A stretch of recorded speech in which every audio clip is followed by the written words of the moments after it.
Some of you are probably thinking, well, I know what Bitcoin is, but what are futures? A future is a derivative contract that tracks a value of something else. So you have one object, and that has a value, and then that gives value to the other one. So a future is derived from the other. That's why it's called a derivative. It all starts back in the 19th century when we had farmers growing things like wheat and corn and cattle.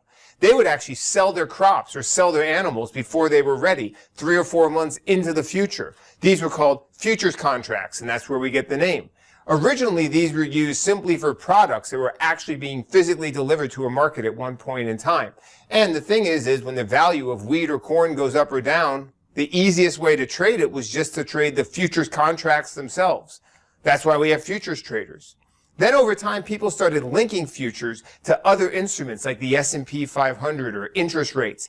These futures, instead of actually making you take delivery of a bunch of corn or cattle or beans, would be settled in cash. That's called cash-settled futures. And that's what we have with Bitcoin. The thing to remember about Bitcoin futures is that they track the value of Bitcoin. They're a completely different kind of instrument that correspond to a financial market that's been developing in this country for years and years. They're very sophisticated, but essentially you're going to be tracking Bitcoin with them.